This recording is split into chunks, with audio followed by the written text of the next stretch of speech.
This is The Breakfast Stable. Good morning and welcome to The Breakfast Stable. My name is Jack Muller and I'm here with my stable mates once again on this lovely Sunday morning in Melbourne. Good morning, everybody. Good morning. Good morning. Here we are again, surviving another week in the new world that every week is a bit of an adventure, really, in what's new this week, I think is probably what everyone kind of looks forward to every Monday in terms of what we're allowed to do and not allowed to do coming up. But it's great to have you guys on again with me this week. And we've got a guest coming up a little bit later in the show, haven't we, Catherine? We do. So we will get onto that a bit later on, which is all about everything Truffles, I think, is today's discussion, which will be great. Truffles. But yeah, no, look, it's been another great week. It's great again. You know, the weather's improved. We've had some really nice days actually. It's been beautiful winter days that we've had here in Melbourne, which is great. Which is awesome for us all being able to get out and about again. Yeah. And the school holidays have, I think, hit again for some people. So just when some people thought they'd gotten rid of their kids, they're now back at home again. And I'm sure there's a few parents that are home that are already starting to tear their hair out. And it already feels like the last week of the summer holidays rather than the first day of the mid-year break. And sadly for a lot of people, normally they'd be travelling somewhere far and wide by now, but that is not happening. No. Yeah, that we've got one more week of kids at school. And we're taking the act on the road now because we're actually taking them skiing in a couple of weeks. We're going up to Melbourne. Oh, lucky you. Oh, I don't know what we're thinking, to be honest. This is going to be fun. Well, I'll put it this way. We were at the ski hire place the other day because we're teaching the kids all to ski. And none of them can ski. I can ski, and Hotsalot can ski, but none of the kids can. And we took them to the ski hire place the other day, and let me just say that it's going to be a very Everyone's frozen. Darling, just stick them in their skiing classes all day, every day, so you and Hotsalot can go down the fields and have Doesn't always work. We tried that a few years ago, Jack, and we had 3 little ones, I think they were 6, 7 and 8, in the snow crying, oh, I don't want to go to ski school. Oh, my God. I'm just... Oh, well, first of all, I was very disappointed. I went to the ski hire place because I thought we won't buy everything this year. We'll just make sure everyone's happy, to enjoy it. Yeah. And so we get there and everything is just like really basic. I was really upset with the choice of clothing. I was like, well, I had in my head like this cross section of Dr. Zhivago meets Flashdance in terms of an outfit. Yeah, I hear you. Yeah, and no, there's nothing exciting there. So I'm now going to be like in basic black this whole time that we're down there. Yeah, it's not very exciting. It's not very, No, it's not. So long as no one breaks, I just don't want anyone breaking a bone. So long as we don't have any broken bones and sprains, that's all I care about. The crying, the tears, and the tantrum throwing, which is probably just me. You can deal with all of that. Yeah, we can deal with that. Yeah. No, so anyway. no hospital visits, Jack. No. Oh, but anyway. no. But apparently I think we're going to end up having to hire a Kia Carnival to get us up the mountain. So, it's just going to be one of those things where stay tuned for more on that one. National Lampoons, the Griswolds are coming. The Griswolds take Mount Hotham. The universe. Jack's on away. So anyway, yeah, stay tuned for that one. It's always an adventure in family nuttiness in this house, let me tell you. Now, Pete, you've been out and about this week, getting in amongst it. What have you been up to? What have your adventures been? Oh, look, it's just been an amazing week out there this week. Just getting a feel out there, what's happening with restaurants. We went out to the Rising Sun Hotel on Friday night, had dinner. Anyway, that's another story. The place was packed, which was great to see. The place was packed. Yeah. As packed as it could be, right? Yeah. Anyway, we're going to move forward. So basically, the one big thing, and just really want to elaborate to a lot of people, is about supporting your local restaurants, supporting your local pubs.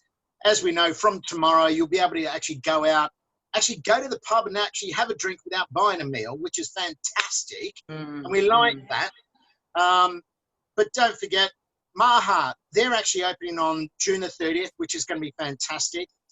The Atlantic at Crown, Maryvale at Crown, they're going to be opening from tomorrow onwards, which is absolutely awesome. But here's one, the Auburn Hotel. They've got igloos, right, which are absolutely phenomenal, which helps with social distancing. Have to get I was going to talk about the igloos later. Yes. Yeah. Yes. Yes. Yeah. Absolutely amazing stuff. But really, what I want to talk about today was also supporting, and I know, Catherine, you've spoken about supporting local businesses. Well, when it comes to buying your produce, Yep. you know, look, in Victoria, there is no excuse. You've got the Queen Vic markets, Param markets, South Melbourne markets. You know, I'm all about seafood. I'm all about Australian seafood. If you go to these markets, just go up to the fishmonger and say, what's Australian? You'll find it all is. If, on the other hand, you can't get to a local fishmonger at the markets and you go to your major supermarkets, all I want you to do is one thing. By law, it will state whether it's from Australia or overseas on the tags. So you've got to use your eyes. But secondly, if you see something that's fresh, you know it's Australian. If you see something where it's got thawed out, Yeah. buy it fresh all the time, people. All the time. It will have Australia. It will be the best of the best. Oh my God, if you can have a truffle, you can have Australian seafood, I tell you now. So, Pete, if it's frozen, where does it come from then? It comes from Asia. Right. Yeah, it comes from Asia. Thailand. Thailand, Vietnam import a lot of seafood. Yeah, that's right. We Yeah, import from- but you know what? All I want to say is just support Australian seafood through and through. That Is is there it. what other foods tend to be imported in terms of fresh produce, Pete, that people need to be thinking about too? Like, do they need to be questioning the fruit and veggie purveyor about their squash or their kumquats? Like, what do we need to be asking? Yeah, look, absolutely. If you actually go online, there's a great little thing called Google. Go on there, have a look, and say, guys, what is Australian? What's in season? Asparagus is a big one. It does come from the US. It comes from South America, but stick with it. That's where I'm going to leave you guys. Buy Australian all the way. Thanks, Pete. Now, Helen, you have so exciting now because you can tell us everything that's going on. Oh my God, so much is happening. I'm thrilled to say that gyms are reopening this coming week, starting tomorrow being Monday. And my dear client Hammer's Gym have decided to give back to their members by freezing their standard membership payments in order to encourage everyone to get into their health, their physical health, their mental health, and without the training fees to start with, which is amazing. And they've got 10 different training areas, state-of-the-art facilities, and it's a 2,000 square foot gym. So you're allowed, you're allowed to have X amount of people so 20 people can be in a space, and they can have 10 people in classes. They do yoga, they do, boxing. They've got everything, and they're probably one of the largest in Melbourne. And they've got, and due to sweating and breathing and the high level of touch surfaces, they've got a full-time person walking around, which is amazing, and monitoring what goes on in there. But funnily enough, for 18-year-old kids and young adults and younger, there's no limit to numbers anywhere. So because there's such a low ratio of, COVID amongst the young, they can have huge classes. Swimming pools can have up to 20 people now. But you can look up everything you need to know on the Department of Health and Human Services website. So horse riding and fishing, skiing, golf, trampolining, boating, skate parks. Police are monitoring parks and public places, so just be mindful. The other thing I wanted to mention were restaurants. The Chris Lucas restaurant group like Chin Chin, Hawker Hall, Baby Pizza, Katsumi, they're all, you know, reopened, and now they can have 50 people in them because some of them are big establishments. Yes. I had a wonderful lunch at Crittenden's, at Mornington Peninsula, Red Hill vicinity, Point Leo Estate, Tarawara Estate, Yarra Valley, and also great restaurants in Melbourne like Ripponlea Food and Wine, Reverie in Doncaster and Paran, Bar Carolina. In South Yarra, there's Bar Carolina, Cozzy, Yagiz, and Lucky Penny. They're all amazing. I've had food in all of them since COVID. Has lifted a little, you know, since we've lifted. Lamaro's in South Melbourne, Cello in Port Melbourne, amazing. And they are so strict with hygiene and cleanliness. It was an amazing experience. I had dinner the other night there. Now, have you been out for breakfast, lunch and dinner in the past? haven't. I've been limiting, trust me. It's been week only. You've been to about 60 restaurants in about a week. And now with the Igloo Wonderland experience at the Wharf Hotel, until September, it's like this igloo garden, and it's see-through, absolutely beautiful, 3-course dinner for 2 people at $49 per person, which is really good value for money. You can get things like hot churros and warm orange almond cake and beverages such as hot toddy. And they even give you fleece blankets that you can take home for $5 because no one wants to reuse unless they've been machine washed and sanitized. But it's beautiful. You can overlook the city and it's absolutely divine. Now, the other things that are really important before I wrap up, Cherry Bar reopening, first music venue to reopen on the 24th of June. So please, I encourage people to really, you know, go out if you can and you feel comfortable. Also, Melbourne CBD is getting a 40-kilometre bike track with new bike lanes, with constructed barriers between bike lanes and car lanes. And this That'll is be great. 2-phase project all through 2020 and 2021. There will be less parking available on the streets of Melbourne, but great. Yeah, well, what else is new? But we've already got that anyway with all the. It's already a dog's breakfast as far as parking. So what else is new? And the car parking facilities, they're just raking in the money, you know. One last thing, Flemington Racecourse, to, you know, talk about repurposing venue spaces. It's going to be a drive-in for live concerts. They've already got 12 concerts booked in for 2020 at the end of this year. I think it's starting from September, actually, including movie nights, comedy nights. So they're going to have a raised stage, massive screens. And I'm so proud. Dylan Alcott Foundation is distributing tickets to fans living with a disability. So I'm just amazed at what we're able to do now. So thank you, guys.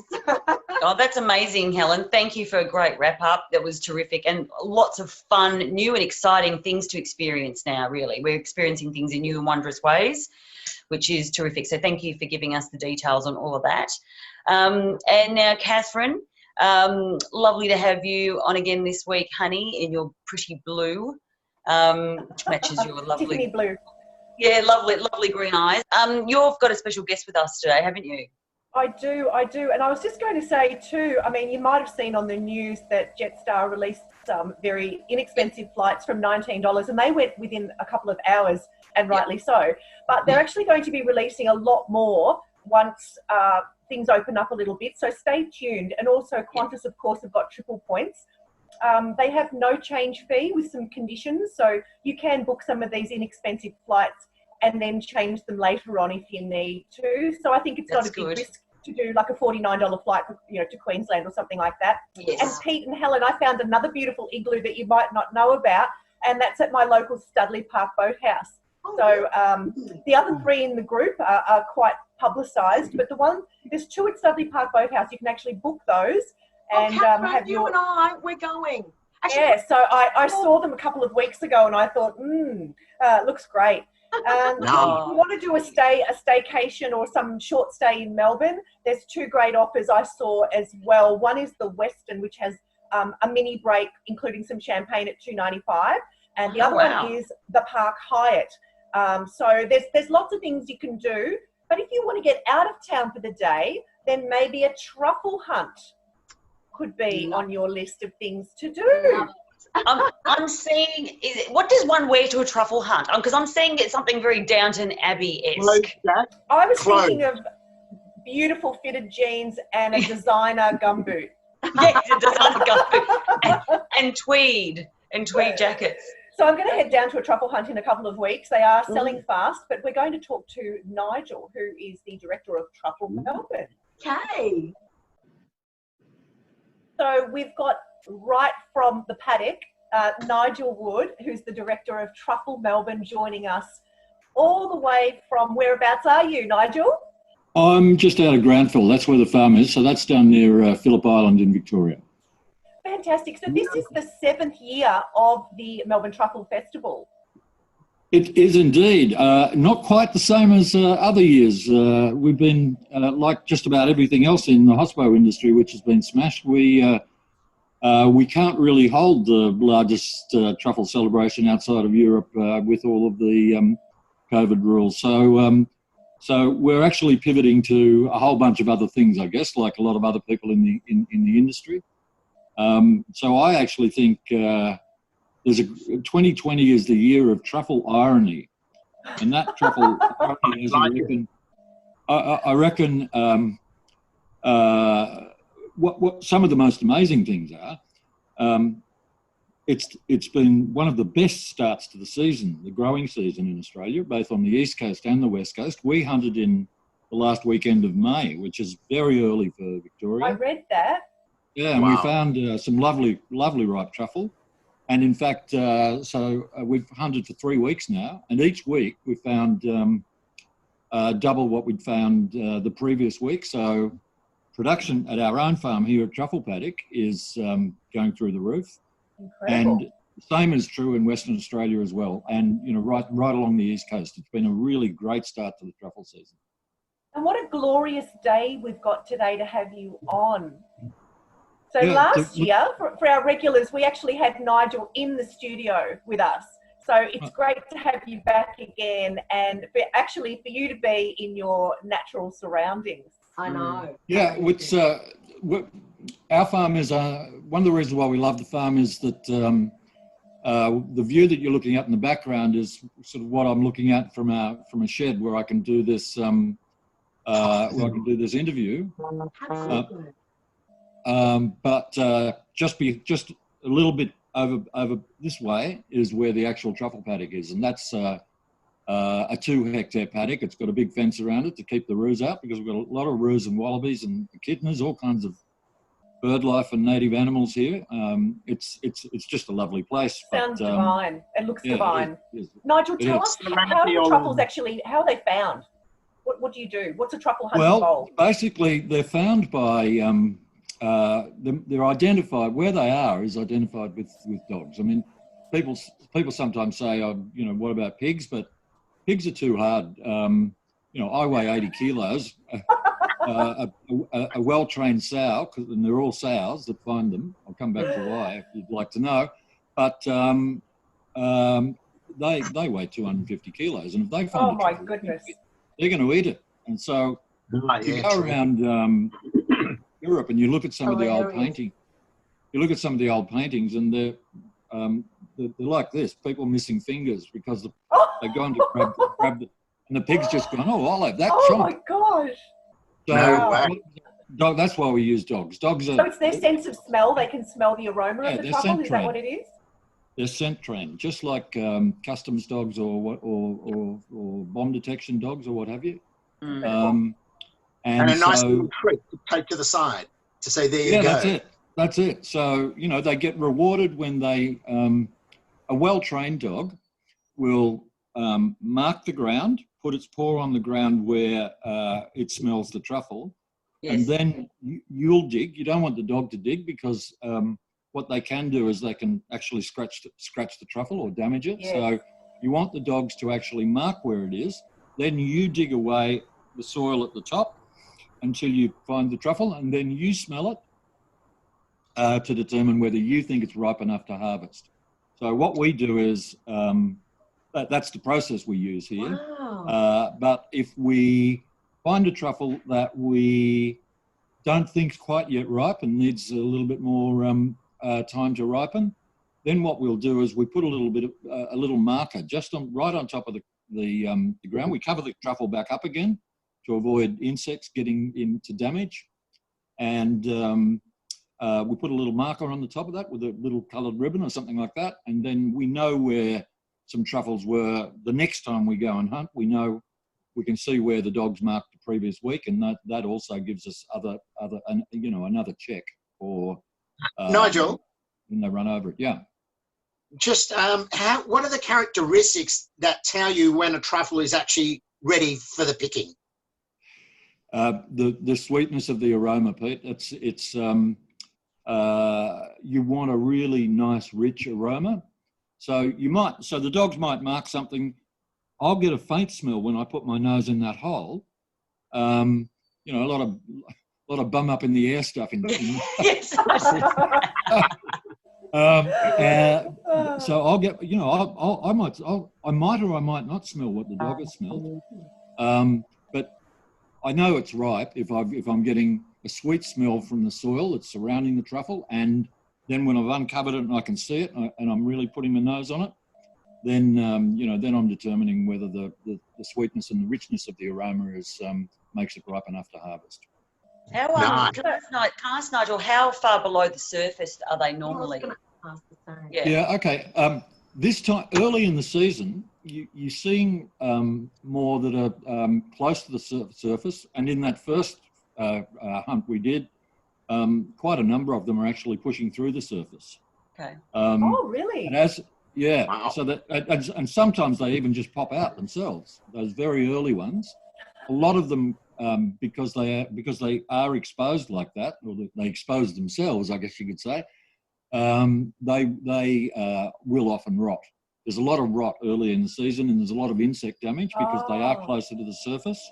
But as we get into the season now, then they're getting a little bit deeper. It might be anything from a couple of centimetres to could even be 20 centimetres deep. You sometimes feel like you're digging all the way to China to get it out. The other thing is sometimes there can be. I mean, last week I found 3 stopped literally on top of each other.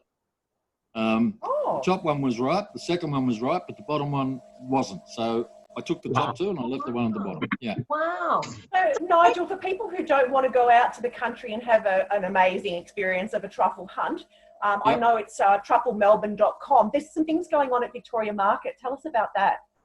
Yeah, there are. Look.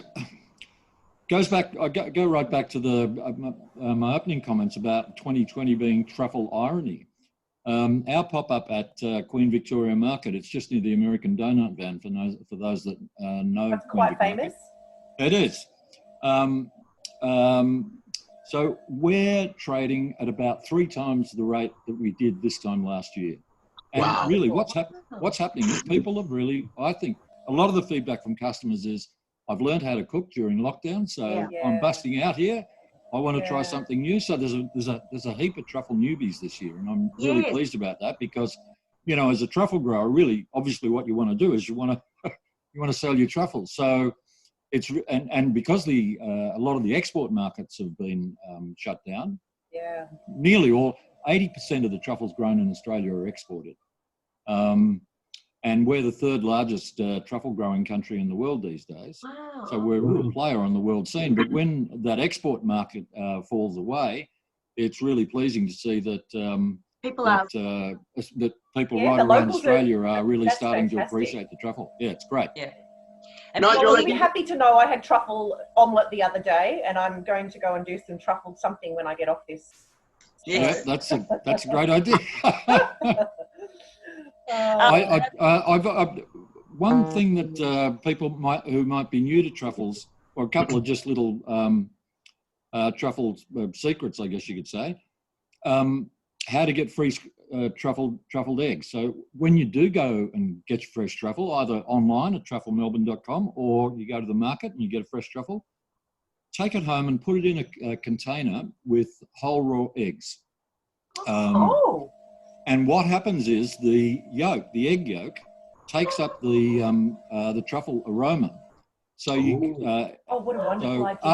after 48 hours with truffles sitting next to eggs, Oh. the egg yolk will have taken up the aroma, but you've still got your whole truffle there before you've even used it. So that's Oh, just, that is fantastic. Ooh, I love that tip. so that's just a little. Tomorrow morning with truffle. Oh, I love that idea. It's really neat. Friends of mine had, I know one of my friends had a big night at their house, you know, for about 10 friends. And it was a truffle pizza night where you can make your own pizza and you can add truffle to it. And it was such, you know, everyone was saying it's such a wonderful experience because they're new to the truffle, you know, they might have it at a restaurant, but they didn't realise that you could actually, you know, purchase it, and it's normally the luxury in a restaurant. So you're right. There are a lot of new truffle people on the market now. Yep, I think so. And one of the things, because we can't hold the festival live, you know, 40,000 people in the market, no can do. No. But we are working, and every year when we do hold the festival, we get some Melbourne's best truffle chefs to do demonstrations. Well, we're working on a way, a little bit of a secret yet. We're working, and today's the day where we're starting to do the actual. We've been planning this for a couple of weeks now, but today's the day where we're actually going to try and see what we can implement to bring truffles to people and make it really easy for people to enjoy truffles at home. We're on about democratising the truffle, is what I like to say. Making it accessible, a beautiful seasonal ingredient, accessible to people. Yeah. Well, I think a lot of people now do have it in so many different ways. You know, a lot of us have truffle oils that we cook with. I have this amazing truffle honey that I drizzle over, you know, blue cheeses and things like that. Which is just... I hope it's truffle paddock truffle honey. It's the best honey. I think I got that jar last year. Look, so, that's amazing honey. It's so delicious. Honey I want to get some.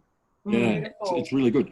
But sorry, I think I interrupted you there. No, but it's just great that it's not just, you know, in the traditional ways that people are consuming it. You know, in all the butters and those sorts of things. You can use it in so many different ways now, which is fantastic. And the fact that, you know, you're having such a bumper season is wonderful. So hopefully, you know, a lot of people can get out there and really start to experiment with truffles.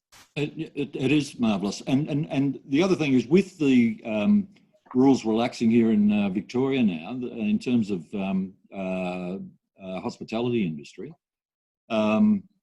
we were going to hold our opening season dinner at Taxi Kitchen a couple of weeks ago before all this madness happened. But now we're working with them and with others to reschedule those events in August.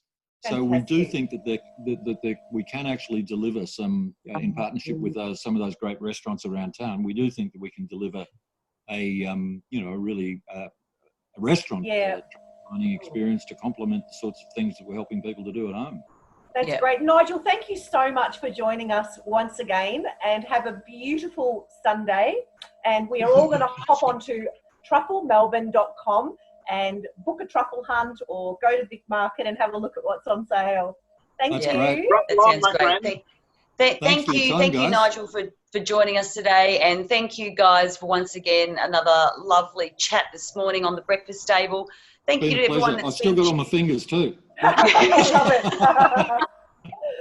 Thank you to everyone that's been joining us on our weekly Facebook show of the Breakfast Table. Really appreciate the support and all the love that you show us every week. So please join us again next weekend. Thank you, Helen. Thank you, Catherine. Thank you, Pete. And once again, thank you, Nigel, for joining us this morning. Thank you, Nigel.